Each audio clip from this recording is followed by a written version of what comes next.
क्या कोई कंपनी इसलिए मुश्किल में पड़ सकती है क्योंकि उसका प्रोडक्ट बहुत ज्यादा अच्छा था? सुनने में अजीब लगता है ना? लेकिन आज हम बात कर रहे हैं एथर एनर्जी की। एक ऐसी कंपनी जिसने भारत में प्रीमियम इलेक्ट्रिक स्कूटर का मार्केट बनाया पर शुरुआत में पिछड़ गई, और अब वही कंपनी एक जबरदस्त वापसी कर रही है।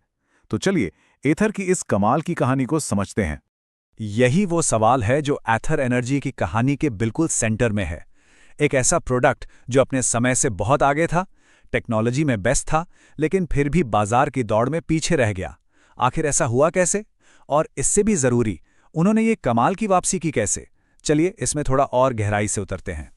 तो एथर की कहानी शुरू होती है आईआईटी मद्रास से। दो दोस्त, तरुण मेहता और स्वप्निल जैन, जिनके अंदर एनर्जी सेक्टर में कुछ बड़ा करने का जुनून था, और इसी जुनून ने उन्हें एक ऐसे रास्ते पर डाल दिया जिसने भारत के ईवी बाजार को हमेशा के लिए बदलने में एक बड़ा रोल निभाया। पता है, एथर को ना अक्सर इलेक्ट्रिक स्कूटर मार्केट का एप्पल कहा जाता है। क्यों?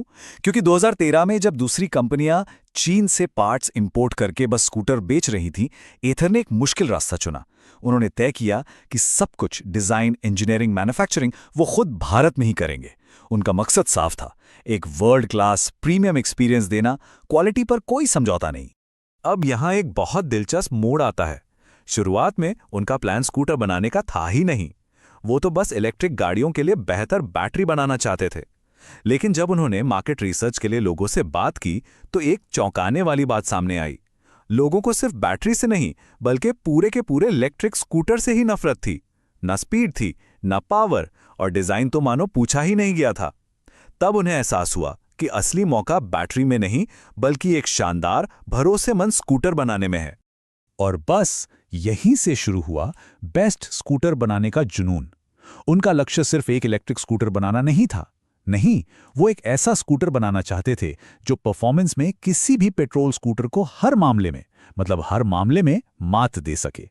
और ये सफर बिल्कुल भी आसान नहीं था। जरा इस टाइमलाइन पर नजर डालिए। कंपनी 2013 में बनी, लेकिन पहला स्कूटर बाजार में आया 2018 में। पूरे 5 साल सोचकर देखिए, ये 5 साल उन्होंने सिर्फ और सिर्फ रिसर्च और डेवलपमेंट में लगा दिए ताकि जब प्रोडक्ट आए तो एकदम परफेक्ट हो। और परफेक्शन का आलम यह था कि उन्होंने अपना पहला स्कूटर लॉन्च करने से पहले एक दो नहीं बल्कि 55, जी हां, 55 प्रोटोटाइप बनाए। ये दिखाता है कि उनके लिए क्वालिटी कितनी ज्यादा मायने रखती थी। वो बाजार में जल्दी घुसने की होड़ में नहीं थे, वो एक मजबूत प्रोडक्ट बनाने पर ध्यान दे रहे थे। लेकिन ये रास्ता, जैसा कि मैंने कहा, कांटों से भरा था। शुरुआत में तो कोई इन्वेस्टर्स ईवी के भविष्य पर यकीन ही नहीं कर रहा था। क्राउड फंडिंग और आईआईटी के दोस्तों से पैसा जुटाया, फिर जाकर फ्लिपकार्ट के फाउंडर्स सचिन और बिन्नी बंसल ने उनमें भरोसा दिखाया। पैसा आया तो प्रोडक्शन की मुसीबत खड़ी हो गई। कोई भी वेंडर एक छोटे से स्टार्टअप के लिए अपनी मशीनें बदलने को तैयार नहीं था। ऐसे मुश्किल वक्त में हीरो मोटोकॉर्प का निवेश एक लाइफलाइन बनकर आया, जिसने न सिर्फ पैसा दिया बल्कि प्रोडक्शन में भी बहुत मदद की। तो साल 2018 में एथर का स्कूटर जब लॉन्च हुआ तो वो टेक्नोलॉजी का एक अजूबा था। Touch screen dashboard, Google maps और पेट्रोल स्कूटर से भी तेज पिकअप। प्रोडक्ट शानदार था, इसमें कोई शक नहीं। लेकिन यहीं से उनकी असली लड़ाई शुरू हुई। देखिए, एथर ने अपनी पूरी ताकत क्वालिटी और आर&डी यानी रिसर्च पे झोंक दी। वहीं कुछ साल बाद जब टीवीएस, बजाज और ओला जैसे बड़े खिलाड़ी इस मार्केट में उतरे तो उनकी स्ट्रैटेजी अलग थी। उन्होंने सस्ते, मास मार्केट प्रोडक्ट और जबरदस्त मार्केटिंग पर फोकस किया, और अचानक ऐसा लगा कि एथर इस रेस में कहीं खो सा गया है। और उनकी सबसे बड़ी चुनौती थी लागत। इतनी ज्यादा आर&डी और कम संख्या में प्रोडक्शन की वजह से शुरुआत में एक स्कूटर बनाने की लागत, यकीन मानिए, 5 लाख रुपए आ रही थी। और वो उस स्कूटर को बेच कितने में रहे थे? सिर्फ 1,25,000 रुपए में। मतलब हर स्कूटर पर सीधा सीधा भारी नुकसान। जितने ज्यादा स्कूटर बिकते उतना ज्यादा पैसा डूबता।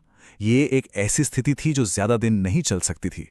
और मुश्किलों को और बढ़ाते हुए सरकार की पीएलआई सब्सिडी स्कीम का फायदा भी ओला, टीवीएस जैसे बड़े प्लेयर्स को मिला। ये एक तरह का सरकारी सपोर्ट होता है उन कंपनियों के लिए जो भारत में बड़े लेवल पर प्रोडक्शन करती हैं। लेकिन एथर को ये नहीं मिला क्योंकि वो उस समय उतनी बड़ी कंपनी नहीं थी। मतलब हर तरफ से उन पर दबाव बढ़ता ही जा रहा था।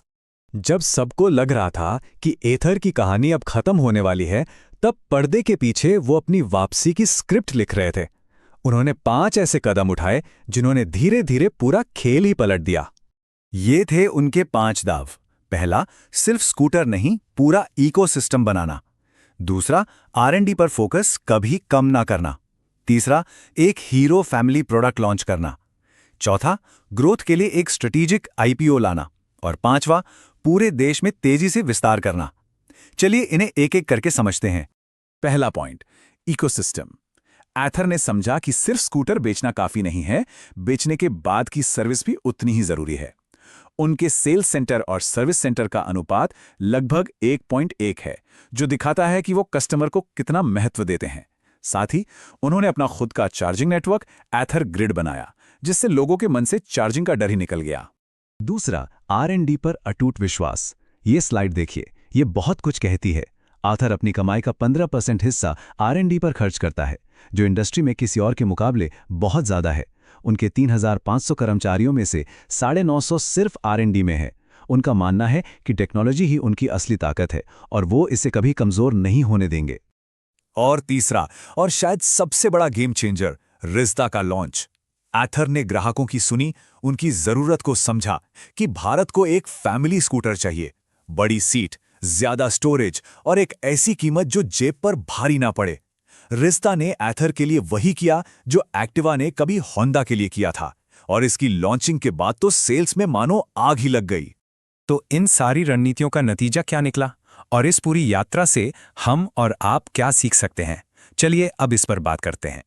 ये आंकड़े कहानी खुद बयां करते हैं। मार्च 2020 में जहां बिक्री सिर्फ 35 करोड़ थी, वो अब बढ़कर 3,173 करोड़ तक पहुंच गई है। और जो ऑपरेटिंग लॉस -523% था, वो अब घटकर सिर्फ -26% रह गया है। कंपनी अब मुनाफे की राह पर तेजी से आगे बढ़ रही है। तो इस पूरी कहानी से 3 बड़ी बातें सीखने को मिलती हैं। पहली, अगर आप क्वालिटी पे ध्यान देते हैं तो लंबे समय में जीत आपकी ही होती है। दूसरी, सिर्फ एक बेहतरीन प्रोडक्ट बना लेना ही काफी नहीं है, उसे सही ग्राहक तक सही तरीके से पहुंचाना भी उतना ही जरूरी है। और तीसरी, और सबसे जरूरी, हमेशा अपने ग्राहक की सुनें। वो आपको खुद बताएगा कि उसे असल में क्या चाहिए। यही एथर की फिलॉसफी का सार है। उन्होंने कोई शॉर्टकट नहीं अपनाया, बल्कि एक मजबूत नींव बनाने पर ध्यान दिया, जिसका मीठा फल अब उन्हें मिल रहा है। तो आखिरी सवाल यही है कि क्या अपनी टेक्नोलॉजी, क्वालिटी और ग्राहक पर फोकस के साथ एथर भारत का टेस्ला बनने की क्षमता रखता है? इसका जवाब तो खैर भविष्य ही देगा, लेकिन उनकी अब तक की यात्रा ये जरूर साबित करती है कि जुनून और सही रणनीति से किसी भी लड़ाई में एक शानदार वापसी की जा सकती है।